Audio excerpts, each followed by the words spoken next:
जय हिंद, वंदे मातरम। दोस्तों बच्चों, आज हम प्रैक्टिस सेट नंबर लेकर के आए हैं कक्षा 10 का 6। और भाई मैं आपके साथ मनु कुमार लोहिया, ठीक है, उपस्थित रहूँगा भाई। तो सभी साथ दें। और सबसे पहले कि आप अपना जो चैनल है अपना GSM हिंदी पॉइंट भाई सब सब्सक्राइब कर दें, लाइक करें, शेयर करें, ज़्यादा से ज़्यादा बच्चे हमारी वीडियो देख सकें, ताकि उन बच्चों को प्रॉफिट हो भाई, उन बच्चों को लाभ हो जो बच्चे सेल्फ स्टडी कर रहे हैं। ठीक है बच्चों, भाई परीक्षा की घड़ी बिल्कुल नज़दीक है और ज़्यादा जो है समय नहीं है हमारे पास, लेकिन फिर भी रोज़ाना एक प्रैक्टिस सेट हम आपको देंगे। उस प्रैक्टिस सेट के अकॉर्डिंग आपके 70 में 70 भाई प्रॉमिस है मेरा। ठीक है, मेरा क्या, ये जो अपना चैनल है GSM हिंदी पॉइंट, इसका चैनल प्रॉमिस है आपको 70 में 70 बिल्कुल 100% मिलेंगे। ठीक है, तो बच्चों शुरुआत करेंगे भाई बिना विलम्ब नहीं करते हुए। समय कितना होगा? 3 घंटे 15 मिनट भाई। 15 मिनट बच्चों को पढ़ने के लिए प्रश्न पेपर को। ठीक है, कोई जल्दीबाजी ना करें। जल्दीबाजी में बच्चों कभी कभी हमारा पेपर थोड़ा सा भी गलत चला जाता है, इसलिए पहले दिशा निर्देश पढ़ें। सभी प्रश्न अनिवार्य हैं। इस प्रश्न पत्र के 2 खंड ए और ब, जैसे कि मैं रोज प्रत्येक प्रैक्टिस सेट में आपको समझाता हूँ। और ए के जो है ना बच्चों, वो बहुविकल्पीय प्रश्न है भाई। 20 प्रश्न है, बिल्कुल एक एक नंबर। यदि आपने 20 प्रश्न आपने हल किए करेक्ट, तो आपके 20 नंबर कोई काटने वाला नहीं है भाई। देखिए, खंड ब में नंबर आपके कट सकते हैं यदि आपने आपके राइटिंग की वजह से या किसी वजह से भी, लेकिन जो अपने बहुविकल्पीय प्रश्न होते हैं उन पर कभी नंबर नहीं कटते बच्चों। इसलिए इन प्रश्नों को कभी गलत ना करें भाई, ध्यान से पढ़ें।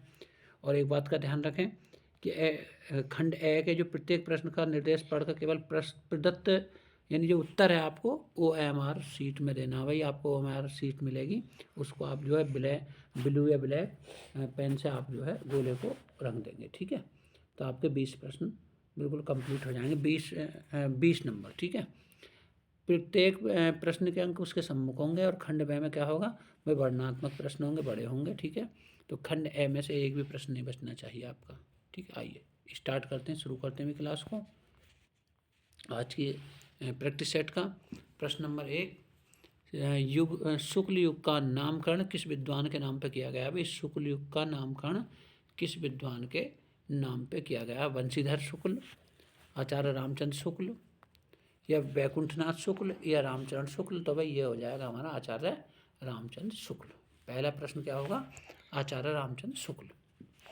प्रश्न नंबर 2, सेवा सदन उपन्यास के लेखक, वेरी वेरी इंपॉर्टेंट भाई, वेरी वेरी इंपॉर्टेंट। ठीक है, मैं लिख भी देता हूँ आपके लिए। सेवा सदन उपन्यास के लेखक जैनेंद्र हैं, यशपाल हैं, प्रेमचंद है, जयशंकर प्रसाद। बिल्कुल ऑप्शन नंबर सी हमारा प्रेमचंद, मुंशी प्रेमचंद भाई, पूरा नाम मुंशी प्रेमचंद है। ठीक है, यही होंगे। प्रश्न नंबर 3, शुक्ल युग के नाटककार निम्नलिखित में से कौन नहीं है? नहीं है पूछ रहा भाई बच्चों, हम ध्यान दें, कौन नहीं है? तो ये 3 होंगे, इसमें एक नहीं होगा।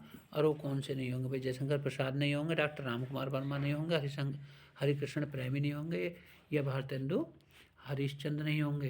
सुनिए भाई, देखिए जयशंकर प्रसाद भी हैं, डॉक्टर राम कुमार वर्मा भी होंगे, हरिकृष्ण प्रेमी भी होंगे, लेकिन भारतेंदु हरिश्चंद्र नहीं होंगे भाई। इन पर निशान लगा दीजिए, डी हमारा करेक्ट हो जाएगा। ठीक है, ऑप्शन नंबर डी। प्रश्न नंबर 4, प्रसिद्ध आत्मकथा क्या भूलूं क्या याद करूं? वेरी वेरी इंपॉर्टेंट है भाई, क्या भूलूं क्या याद करूं के लेखक कौन है? हरिवंश राव बच्चन, डॉक्टर राजेंद्र प्रसाद, सी पांडे बेचैन शर्मा उग्र, या डी रामविलास शर्मा? भाई हरिवंश राव बच्चन जो अमिताभ बच्चन जी के पिताजी हैं थे भाई, अब तो नहीं है खैर। ठीक है, हरिवंश राव बच्चन जी ने लिखा है क्या भूलूं क्या याद करूं। ठीक है बेटा, आगे चलते हैं। प्रश्न नंबर 5, निम्नलिखित में कौन सा प्रसिद्ध यात्रा साहित्यकार है? भाई प्रसिद्ध यात्रा साहित्यकार जिसने, ठीक है, यात्रा के बारे में बहुत अच्छा लिखा है, बहुत अच्छी रचनाएं लिखी हैं, तो जयशंकर प्रसाद होंगे, प्रेमचंद होंगे, राहुल संस्कृतान होंगे, या हजारी प्रसाद द्विवेदी होंगे? तो भाई राहुल संस्कृतान होंगे। इन्होंने लिखा भी था तो गोमक्कड़ जिज्ञासा हैं, कूप मंडूकता तेरा सत्यानाश हो। ठीक है, बहुत सारी रचनाएं लिखी। इन्होंने लिखा है कि हम अंग्रेज़ों ने दूसरे देशों की खोज कर ली और हिंदू धर्म जो है समुद्र को पार नहीं कर सका।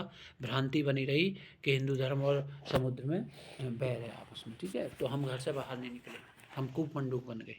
प्रश्न नंबर 6, रीति काल के वीर रस के प्रसिद्ध कवि कौन है भाई?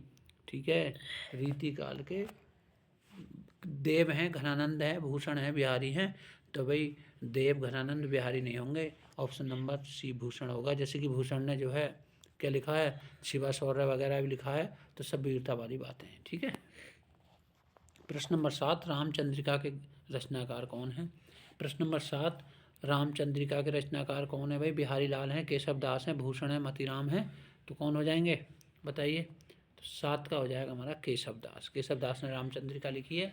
और यदि यहाँ बिहारी लाल आ जाता तो कहीं कहीं बच्चे तुलसीदास जी का नाम आ जाता तो बहुत बच्चे ये गलती कर सकते थे कि भाई तुलसीदास जी ने लिखा होगा, लेकिन नहीं, केशव दास जी ने लिखा रामचंद्रिका। ठीक है। प्रश्न नंबर 8, प्रिय प्रवास, वेरी वेरी इंपॉर्टेंट भाई, अधिकतर रचना ये आती है। ठीक है। प्रिय प्रवास, प्रिय प्रवास जयशंकर प्रसाद, श्रीधर पाठक, सियाराम शरण गुप्त या अयोध्या सिंह उपाध्याय हरिओद। तो अयोध्या सिंह उपाध्याय हरिओद इसके लेखक होंगे। ठीक है बेटा, डी हमारा ऑप्शन बिल्कुल सही हो जाएगा। प्रश्न नंबर 9, राम की शक्ति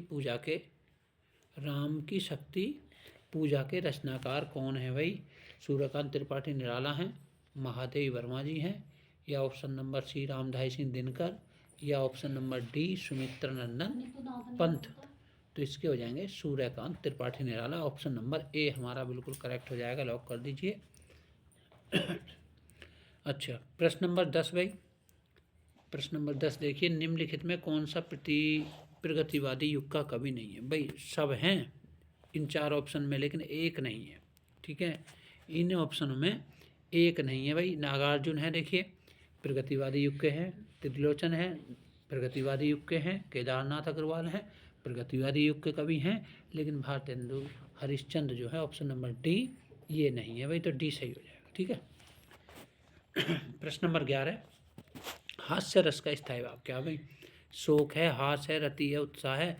नहीं भी, शोक तो करुण रस का है, रति श्रृंगार रस का है, उत्साह वीर रस का है। तो ऑप्शन नंबर बी बिल्कुल करेक्ट हो जाएगा। बी इंपॉर्टेंट है भाई, हास पे लगा दीजिए। ठीक है।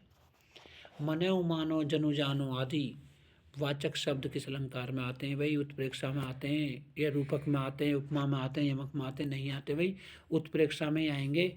मनो नील मणि शैल पर आतप परो प्रभात है, मनु जनु ऐसे शब्द आते हैं तो उत्प्रेक्षा है। ठीक है, मान लिया जाता है। आगे चलता हूँ भाई, मैं लिख लेता हूँ, इम्पोर्टेंट है। ठीक है। 13वां प्रश्न देखिए, लिखकर लोहित लेख, डूब गया दिनकर मणि यहाँ, व्योम सिंधु सख देख, तारक बुध बुद्धे रहा। कौन सा प्रयुक्त छंद है भाई? ठीक है। प्रश्न नंबर 13 में रोला है, सोरठा है, बरवे है, या सोरठा है, दोहा है, बरवे है, क्या है? तो भाई इसमें हो जाएगा हमारा सोरठा। ऑप्शन नंबर डी हमारा करेक्ट हो जाएगा। प्रश्न नंबर 14, उपसर्ग से बना नहीं है, उपसर्ग से बना नहीं है। उपदेश, ऊपर, उपनाम, उपवन। बताइए भाई 14 का क्या हो जाएगा? आप देख रहे हैं बिल्कुल, उपदेश है, उप से बना हुआ है, उपमान है वो भी उप से बना हुआ, उपवन है वो भी भाई, लेकिन ऊसर नहीं है, ऊपर नहीं है। तो ऑप्शन नंबर बी हमारा करेक्ट हो जाएगा, और एक प्रश्न आपके खाते में चला जाएगा। ठीक है। प्रश्न नंबर 15, दैनिक शब्द में किस प्रत्यय का प्रयोग हुआ भाई? प्रत्यय का मतलब पीछे, प्रत्यय का मतलब पीछे। इक, दिन, निक, या इनमें से कोई नहीं। तो ऑप्शन नंबर ए बिल्कुल करेक्ट हो जाएगा, इक हमारा जो सही होगा। ठीक है, आगे चलते हैं भाई। प्रश्न नंबर 16, त्रिवेणी में कौन सा समास है भाई? त्रिवेणी है, आप समझ लीजिए संख्यावाची है। त्रिवेणी यानी 3 वेणियों का समूह। ठीक है भाई, 3 नदियों का या वेणियों का समूह। ठीक है, तो कौन सा हो जाएगा? संख्यावाची बाल को द्विगु समास हो जाएगा भाई, द्वंद्व नहीं होगा। द्वंद्व में दोनों क्या होते हैं? द्वंद्व में जो है दोनों पद समान होते हैं भाई, बराबर टक्कर होती है। कर्मधारय में विश्लेषण या विशेष्य होता है, अब विभाव में नहीं होता भाई। ठीक है, तो क्या हो जाएगा हमारा? द्विगु समास हो जाएगा भाई। ठीक है, और आप 1 नंबर पा सकते हैं। प्रश्न नंबर 17, निम्नलिखित में से गंगा का पर्यायवाची नहीं है भाई। भागीरथी तो गंगा का पर्यायवाची है, सुरसरिता भी है, देवनदी भी है। ठीक है 17 में, लेकिन कालिंदी जो है यमुना का पर्यायवाची, इसलिए ऑप्शन नंबर बी पर हम निशान लगा देंगे। ठीक है। 18वां प्रश्न, इत्यादि का सही संधि विच्छेद क्या है भाई? इत्यादि का सही संधि विच्छेद क्या है? इति जमा आदि, इत जमा आदि, इत्या जमा आदि, इनमें से कोई नहीं। तो ऑप्शन नंबर ए हमारा इति जमा आदि बिल्कुल सही हो जाएगा भाई। सब्सक्राइब कर दें, लाइक कर दें चैनल को भाई ज़्यादा से ज़्यादा। ठीक है, ज़्यादा से ज़्यादा बच्चे हमारी वीडियो को देख सकें। 19वां प्रश्न, फल शब्द का तृतीय विभक्ति बहुवचन रूप है। फल शब्द का है तृतीय विभक्ति पूछ रहा भाई, तृतीय, तो ये तो भाई न फलम होगा, न फले होगा, न फलेन होगा, फलय हो जाएगा। डी, ऑप्शन नंबर डी बिल्कुल करेक्ट हो जाएगा। ठीक है, 20 में देखिए, हस्तु धातु रूप का वचन एवं पुरुष है। हस्तु धातु, ठीक है, कौन सा है भाई, ये जो है द्विवचन मध्य पुरुष भी नहीं होगा, बहुवचन उत्तम भी नहीं होगा, हाँ एक वचन प्रथम पुरुष हो जाएगा भाई। ऑप्शन नंबर सी बिल्कुल हमारा करेक्ट हो जाएगा। ठीक है, ऑप्शन नंबर सी। इस प्रकार बच्चों 20 नंबर आपके पक्के होते हैं। ठीक है, 20 नंबर को कोई काटने वाला नहीं है भाई आपका। 20 नंबर आप प्राप्त कर चुके हैं 20 प्रश्नों पर। ठीक है, इन्हें हम जरूर करें। अब खंड में आ जाता हमारा। ठीक है, खंड में क्या बच्चों, वर्णनात्मक प्रश्न है। सबसे पहले गद्यांश लिया गया है हमारे गद्य संकलन से। गद्यांश का मतलब गद्य संकलन और काव्यांश का मतलब काव्य संकलन। ठीक है, विश्वासपात्र मित्र से बड़ी रक्षा होती है, बिल्कुल सही बात है। विश्वासपात्र मित्र है तो ये समझ लीजिए जैसे भाई हो, जिसे ऐसा मित्र मिल जाए तो समझ लेना चाहिए खजाना मिल गया। विश्वासपात्र मित्र जीवन की एक औषधि, औषधि का मतलब दवाई है भाई। हमें अपने मित्रों से ये आशा रखनी चाहिए कि उत्तम संकल्पों से हमें दृढ़ करेंगे भाई। ऐसे मित्र नहीं हो जो हमें गड्ढे की तरफ ले जाएं, दोषों और त्रुटियों से हमें बचाएंगे। होता क्या बच्चों, हम अपने ऐसे मित्र बना लेते हैं जो हम बुरे रास्ते पे चल रहे हैं तब भी वो तालियां बजाते हैं, और वे अच्छा कार्य कर रहे हैं तब भी। ठीक है, हमें ऐसे मित्र चाहिए, यदि हम गलत रास्ते पे चल रहे हैं तो वो हमें डांटें, हमें वहाँ से रोकें। ठीक है, हमें अपने मित्रों से यह आशा रखनी चाहिए कि उत्तम संकल्पों में हम दृढ़ करें, अच्छे दोषों और त्रुटियों से हमें बचाएं, हमारे सत्य, पवित्रता, मर्यादा के प्रेम से पुष्ट करेंगे। जब हम कुमार्ग पर पैर रखेंगे ना, कुमार्ग का मतलब बुरे रास्ते पर, तब वे हमें सचेत करेंगे क्योंकि भाई तुम गलत कर रहे हो। ठीक है, और जब हम हतोत्साहित होंगे, जब हम उदास होंगे, तब वो हमें उत्साहित करेंगे, हमारी हिम्मत बनाएंगे। सारांश ये है कि हमें उत्तमतापूर्वक जीवन निर्वाह करने में हर प्रकार से सहायता देंगे भाई। उपयुक्त गद्यांश का संदर्भ लिखिए, तो संदर्भ क्या हो जाएगा, प्रस्तुत गद्यांश हमारी पाठ्य पुस्तक गद्य संकलन से लिया गया, और इसके भाई बिल्कुल मित्रता, मित्र के बारे में लिखा हुआ है, मित्रता पाठ से लिया गया, और इसके लेखक कौन है, आचार्य रामचंद्र शुक्ल है। ठीक है बेटा, आचार्य रामचंद्र शुक्ल हो जाएगा भाई। दूसरा देखिए, गद्यांश के रेखांकित अंश की व्याख्या थोड़ा नीचे लाता हूँ भाई। रेखांकित अंश का यही है कि मित्र हो लेकिन विश्वास पात्र हो, जो तुम्हें कभी धोखा ना दे। ठीक है, यदि किसी को विश्वास पात्र मित्र, सही मित्र मिल गया तो समझ लीजिए उसे धन दौलत की ज़रूरत नहीं है भाई। ऐसा समझ लीजिए जैसे उसे खजाना मिल गया हो या एक बहुत बड़ी दवाई मिल गई हो किसी रोगी के लिए। ठीक है, इससे आगे चलेंगे। तीसरा प्रश्न, लेखक ने विश्वास पात्र मित्र की तुलना किससे और क्यों की है भाई, बताइए। विश्वास पात्र मित्र की जो तुलना है एक औषधि यानी एक दवाई से की है भाई। जैसे जीवन जो है हमारा दवाई से बचता है, वैसे विश्वास पात्र मित्र हमें जगह जगह सहारा देता है। ठीक है, तो एक दवाई के समान है विश्वास पात्र मित्र भाई। इसे नहीं करेंगे तो अथवा में इस पर देखिए। दूसरी बात जो इस संबंध में विचारणीय है वह यह है कि संस्कृति अथवा सामूहिक चेतना ही हमारे देश का प्राण है। इसी नैतिक चेतना के सूत्र से हमारे नगर और ग्राम में हमारे प्रदेश और संप्रदाय, हमारे विभिन्न वर्ग और जाति आपस में बंधी हुई हैं, वहाँ के उन सब में एकता है। इसी बात को ठीक तरह से पहचान लेने से बापू ने जन साधारण को बुद्धिजीवियों के नेतृत्व में क्रांति करने के लिए, तत्पर करने के लिए इसी नैतिक चेतना का सहारा लिया था। अहिंसा, सेवा और त्याग की बातों से जनसाधारण का हृदय इसलिए आंदोलित हुआ क्योंकि उन्हीं ने शताब्दियों से प्रभावित और प्रेरित रहा। ठीक है बेटा, अब आप बताइए भाई, आप समझ रहे हैं कौन से लिया गया, ये हमारा लिया गया भारतीय संस्कृति से। ठीक है, किससे लिया गया, भारतीय संस्कृति से। पहला प्रश्न, उपर्युक्त गद्यांश का संदर्भ लिखिए, तो क्या लिख देंगे, प्रस्तुत गद्यांश हमारी पाठ्य पुस्तक गद्य संकलन के किस पाठ से लिया गया, भारतीय संस्कृति से लिया गया। अब इसके लेखक कौन है, इसके लेखक बताइए आप। इसके लेखक हैं डॉक्टर राजेंद्र प्रसाद, जो हमारे फर्स्ट प्रेसिडेंट रहे हैं ऑफ इंडिया। ठीक है, तो राजेंद्र प्रसाद ने क्या लिखा है, भारतीय संस्कृति। दूसरा देखिए, गद्यांश के रेखांकित अंश की व्याख्या भी थोड़ा नीचे लाता हूँ। ठीक है, यह है कि संस्कृति तथा सामूहिक चेतना ही हमारे देश का प्राण है भाई। जो संस्कृति है और जो सामूहिक आपस में चेतना है हमारे देशवासियों में, वही तो हमारे प्राण हैं, उसी से तो हमारा देश चलता है, उसी से तो हमारी संस्कृति जीवित है। इस प्रकार से आप रेखांकित का अर्थ लिख देंगे। ठीक है, प्रश्न नंबर 3, जनसाधारण का हृदय किन बातों से आंदोलित हो उठा और क्यों, तो भाई और थोड़ा नीचे लाता हूँ एक बार फिर पैराग्राफ को, क्यों हो उठा भाई बताइए, पढ़ लीजिए आप। ठीक है, देखिए ये लिखा हुआ है, चेतना का सहारा ले अहिंसा, सेवा और त्याग की बातों से।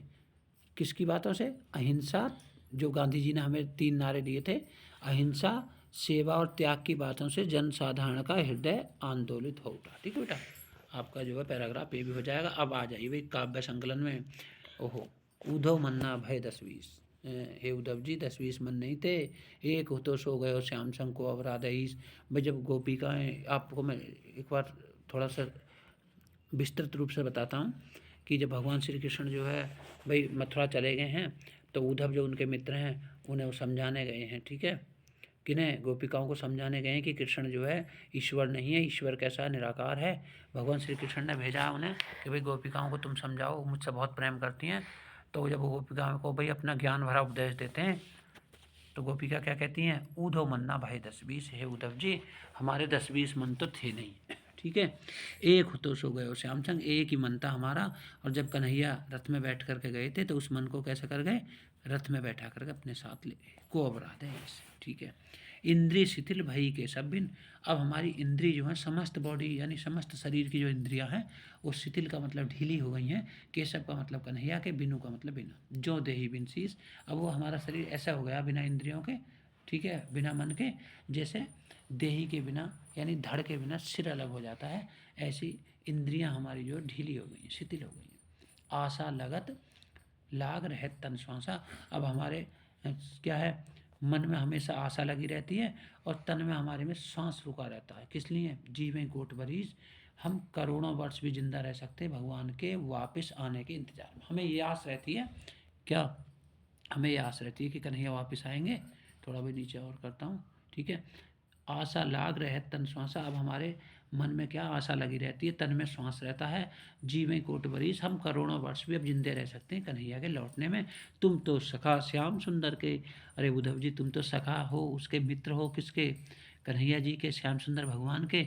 सकल योग के, सकल माने समस्त, और योग के मतलब जो योग करने वाले हैं उनके ईश्वर हो। ठीक हो, आप तो उनके मित्र हो। सूर हमारे नंद नंदन बिन और नहीं जगदीश। सूरदास जी कहते हैं कि गोपिकाएं कन्हैया से कहती हैं, उनसे उद्धव से कहती है कि हे उद्धव जी, जो नंद के पुत्र कृष्ण भगवान है वही हमारे ईश्वर हैं और नहीं जगदीश, और हमारा कोई जगत में ईश नहीं है, संसार में कोई भगवान नहीं। पहला प्रश्न देखिए। भाई गला बैठ रहा, थोड़ी जो है बच्चों सर्दी है भाई। ठीक है, थोड़ा सा मौसम सा ख़राब चल रहा है, कोई दिक्कत नहीं है। ठीक है, आप देख लीजिए ध्यान से। उपर्युक्त पद्यांश का संदर्भ लिखिए। संदर्भ लिख लेंगे भाई बेटा, क्या लिखेंगे? प्रस्तुत पद्यांश हमारी पाठ्य पुस्तक काव्य संकलन के किस पाठ से ली गई भाई? सूरसागर के, ठीक है, सूरदास के सूरसागर से ली गई है, पदों से ली गई है भाई। यार इसके लेखक कौन है? सूरदास जी। ठीक है बेटा। रेखांकित अंश की व्याख्या भाई, रेखांकित अंश को लाता हूँ मैं, कहाँ है? हाँ, वो गोपिका कह रही है कि उद्धव जी हमारे 10-20 मन नहीं थे, एक ही मन था, और वो कहाँ चला गया? कन्हैया जी के साथ चला गया। ठीक है, अब हमारे पास 10-20 मन नहीं है कि हम निराकार में भी अपने मन को लगाएं और साकार में भी लगाएं। तीसरा प्रश्न है भाई, इंद्री भई शीतल। ठीक है, इंद्री शीतल भई के सब बिन, जो देही बन शीश भाई। ठीक है, क्या पूछ रहा है इसमें बताइए? क्या पूछ रहा भाई? उपयुक्त में अलंकार बताइए, कौन सा अलंकार है बताइए भाई। अब इसको मैं आपके लिए छोड़ता हूँ। ठीक है, आप जो कमेंट में मुझे बताएंगे। ठीक है बेटा, एक आध पे आप भी ध्यान दें थोड़ा सा। ठीक है, हाँ, कमेंट द्वारा मुझे ज़रूर बताएंगे। मैं देखता हूँ कितने बच्चे मुझे कमेंट द्वारा बताते हैं कि इसमें कौन सा अलंकार है। अब देखिए अगला, देखिए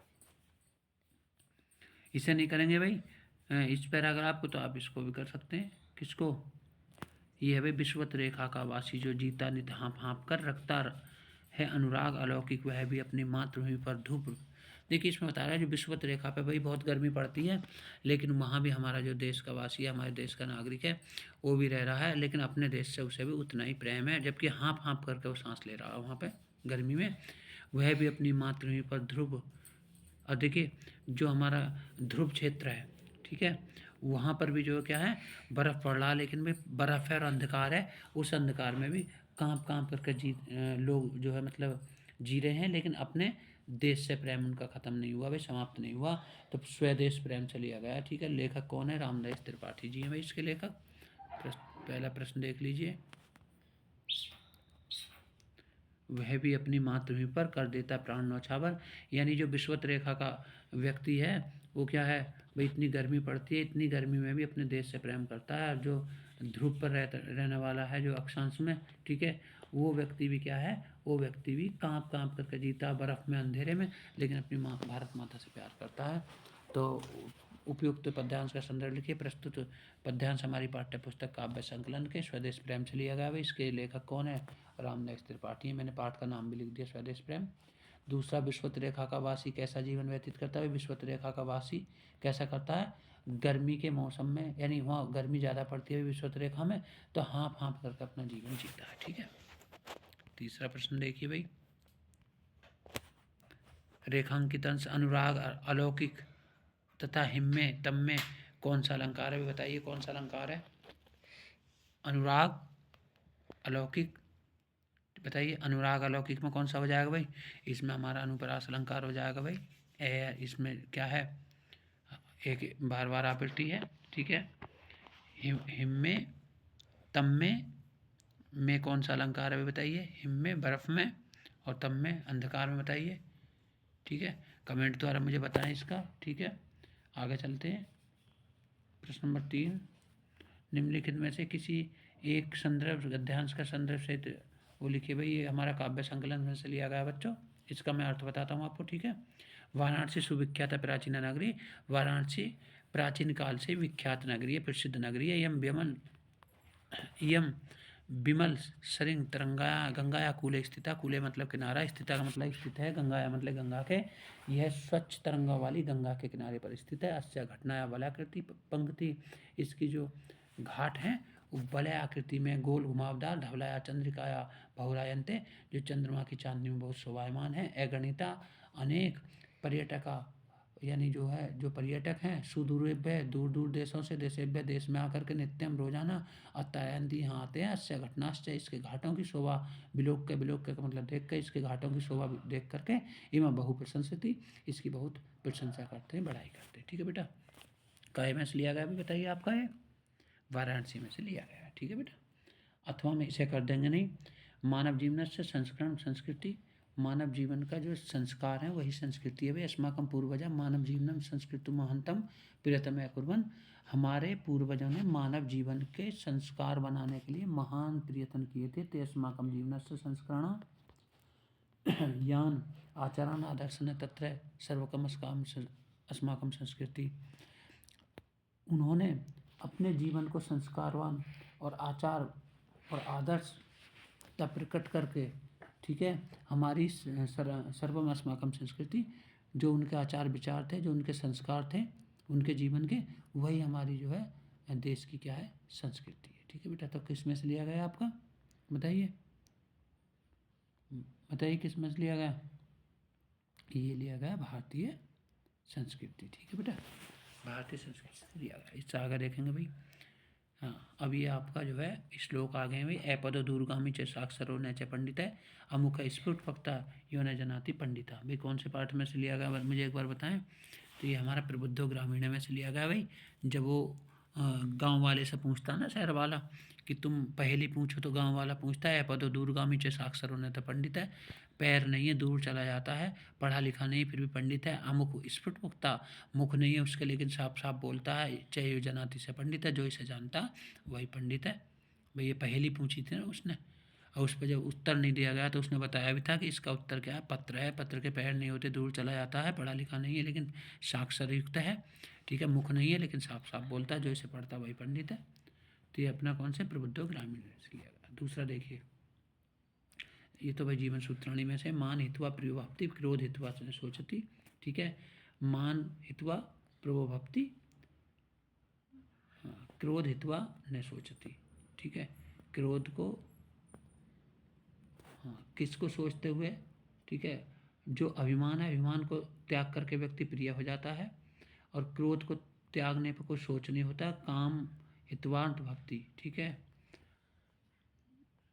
लोभ हित्वा सुखी भवेत। ठीक है, तो जो लोभ है, लोभ भी क्या है? लोभ को त्याग करके क्या हो जाएगा व्यक्ति?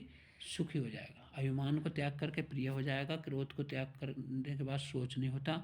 कामम हितवार्थवान। ठीक है, दूसरों के हित के लिए करके भी व्यक्ति प्रिय हो जाता है। लोभ हित्या सुखी भवेत, और सुखी कैसा होता है व्यक्ति? सुखी होता है लोभ को त्याग करके। भाई हमें लोभ को त्यागना चाहिए, तो क्या हो जाएगा? लोभ को त्याग करके व्यक्ति सुखी हो जाता है। ठीक है बेटा, तो ये अपना जो है जीवन सूत्राणी से लिया गया है। ठीक है, इसे नहीं करेंगे तो एक दूसरा होगा भाई। हाँ ठीक है, आपके दोनों श्लोक हो गए। आगे देखिए, अब आपका खंड काव्य है भाई। खंड काव्य में बच्चों आपको बता चुका हूँ, अपने अपने मंडल में अलग अलग खंड काव्य हैं भाई। जैसे मुक्ति यज्ञ है, तो मुक्ति यज्ञ हमारे मंडल में नहीं है। हम जिस जगह रहने वाले हैं भाई, हमारे इस मंडल में तो मुरादाबाद मंडल में क्या है, मातृभूमि के लिए है, लेकिन हर मंडल में अपने अलग अलग होंगे। हम बच्चों गलती कहाँ कर देते हैं, हम कभी कभी दूसरे मंडल में जो हमारी पुस्तक चल रही, जो खंड काव्य है, हम उसको लिख देते हैं कि हमारे याद है श्रवण कुमार या हमारे याद महात्मा बुद्ध का है, तो हमने उसका लिख दिया और अपने मातृभूमि का नहीं लिखा, तो हमें भी वहाँ 0 नंबर प्राप्त होंगे, कोई नंबर प्राप्त नहीं होगा। इसलिए मातृभूमि के लिए है तो मातृभूमि के लिए, और जहाँ जय सुभाष है वहाँ जय सुभाष, जहाँ कर्ण है वहाँ कर्ण। इसलिए अपने खंड काव्य का विशेष ध्यान दें भाई। ठीक है, अपनी पुस्तक में अपने टीचर से, जो हमारे हिंदी के टीचर हैं, उनसे हम जानकारी लें कि सर हमारे जो है मंडल में कौन से भाई खंड काव्य है। ठीक है बेटा, प्रश्न नंबर 6, दिए गए लेखकों में किसी एक लेखक का जीवन परिचय। बिल्कुल भाई, मैंने बताया था शुरू के 5 जीवनी याद करेंगे, 5 जीवन परिचय में से आपको एक जीवन परिचय नहीं, 2 3 भी मिल जाएंगे। ठीक है, आप आराम से कर सकते हैं। तो आचार्य रामचंद्र शुक्ल का कर सकते हैं, जयशंकर प्रसाद का, राजेंद्र प्रसाद का। और भाई एक बात का हम ध्यान दें बच्चों, कि हम यदि उसका जीवन परिचय लिखेंगे, रचना नहीं लिखेंगे, तो आपको मात्र कितने नंबर मिलेंगे, 3 मिलेंगे। और यदि आपने साथ के साथ उसकी रचना लिखी तो आपको 5 नंबर, कोई काटने वाला नहीं है। ठीक है बेटा, नीचे है हमारी काव्य संकलन। ऐसी काव्य संकलन में शुरू की 5 जीवनी याद कर लें, काफ़ी हैं आपके लिए। उसी में से एक जीवनी आपकी आ जाएगी, ये मेरा विश्वास है। ठीक है, इसमें भी आप जीवन परिचय लिखेंगे, रचना लिखेंगे, तब आपको 5 नंबर मिलेंगे। ऐसा नहीं कि मात्र आप जो है जीवन परिचय लिखेंगे और भी रचना नहीं लिखेंगे तो आपको मात्र 3 ही नंबर मिल पाएंगे। तो 5 नंबर प्राप्त करने के लिए आप जो है जीवन परिचय और उसकी रचना जरूर लिखें। ठीक है बेटा, अब देखिए अपनी पाठ्य पुस्तक में कंठस्थ कोई श्लोक इस प्रश्न पत्र में नहीं आया हो। बिल्कुल सही बात भाई, जो इस प्रश्न पत्र में नहीं आया हो आप उसको लिखेंगे। कहीं कहीं हम क्या करते हैं, हम उन्हीं 2 श्लोक याद करिए यार, मालूम पड़ा कि 2 ही श्लोक उसमें आगे अर्थ निकालने के लिए, तो उसमें से हम उसको नहीं लिख सकते। इसलिए आप 3 श्लोक याद करें, 2 का यदि अर्थ निकालने के लिए आ सकता है तो आप तीसरे को आप लिख सकते हैं। ठीक है बेटा, और 2 नंबर प्राप्त कर सकते हैं। प्रश्न नंबर 8 भाई, 2 प्रश्नों के उत्तर पूछ रहा, चलो संभव हम कितने लिख सकते हैं इसमें। कुत्रवर्णम मंगलम भक्ति, भाई काशी या वाराणसी में वर्णम मंगलम भक्ति। पुरुराज केन से युद्ध में करोत, पुरुराज अलक्षेंद्रम से युद्ध में करोत। यानी किससे युद्ध किया पुरुराज ने, पुरुराज ने भी सिकंदर से युद्ध किया। ज्ञान कुत्र संभवती, ज्ञान सर्वत्र भक्ति। 3 काफ़ी है, आपको मात्र 2 के आंसर देने हैं। ठीक है बेटा, क्या के आंसर देने, मात्र 2 के, और आपको 4 नंबर प्राप्त हो जाएंगे। हाँ भाई देखिए, सबसे लास्ट का प्रश्न हो सकता है एक आधा और प्रश्न हो, है ठीक है। विज्ञान वरदान या अभिशाप, बच्चों मैं कई बार आपसे बता चुका हूँ भाई, वेरी वेरी इंपॉर्टेंट है। विज्ञान वरदान भी है, अभिशाप भी है। कहीं इसके जो है गुण हैं तो कहीं अवगुण भी है भाई। कोई भी चीज़ है इस प्रकृति में, जहाँ उसका जो है मतलब फ़ायदा है तो साइड इफ़ेक्ट भी थोड़ा बहुत उसका ज़रूर होता है। तो विज्ञान वरदान भी है, और अभिशाप के रूप में उसमें क्या क्या नुकसान है, क्या क्या हानियाँ हैं, और वरदान है तो भाई वरदान में क्या क्या उसका प्रॉफिट है, ये आपको लिख सकते हैं। ठीक है, इसे नहीं करेंगे तो आप बेरोजगारी की समस्या, भाई बढ़ती हुई जनसंख्या से बेरोजगारी बढ़ रही है। ठीक है, तो बेरोजगारी की समस्या और फिर उसको समस्या को हम कैसे दूर करें, हम लिख सकते हैं। जल है तो कल है, बिल्कुल भाई, जल है तो जीवन है। कल का मतलब जल है तो हम कल का दिन देखेंगे, और जल नहीं है तो भाई साथियों कुछ नहीं देख पाएंगे। ठीक है बेटा, जल है तो कल है। विद्यार्थी जीवन अनुशासन, भाई जिसने अनुशासन को देख लिया उसने सब कुछ देख लिया। अनुशासन का बिल्कुल, और देखता हूँ इसके नीचे अभी प्रश्न नहीं है भाई। ठीक है, हाँ तो बच्चों विद्यार्थी जीवन में अनुशासन का बहुत महत्व है। अनुशासन पे हम जरूर ध्यान दें, अपने गुरु की बात, अपने यानी जो जो टीचर्स हैं उनकी बातें हम मानें, फॉलो करें, अपने माता पिता की आज्ञा का पालन करें। भाई ये हमारे जीवन में अनुशासन है, तो हम एक अच्छे नागरिक, देश के लिए अच्छे बच्चे, ठीक है, एक अच्छे अफसर, कुछ भी बन सकते हैं। अरे भाई जो बच्चे अनुशासन पर ध्यान नहीं देते वे बच्चे जो है आगे नहीं बढ़ पाते। तो इसलिए बेटा अनुशासन पर बिल्कुल ध्यान दें।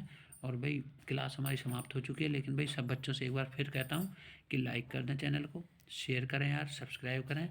ठीक है भाई बच्चों, एक बार बताइए आप, शेयर या लाइक के भी कोई पैसे तो इसमें लगते ही नहीं है। तो इसलिए भाई चैनल अपना कौन सा है, GSM Hindi point, GSM Hindi point channel है बच्चों, मेरे प्यारे बच्चों। ठीक है, आप इसे सब्सक्राइब करें, लाइक करें, शेयर करें। वंदे मातरम, जय हिंद।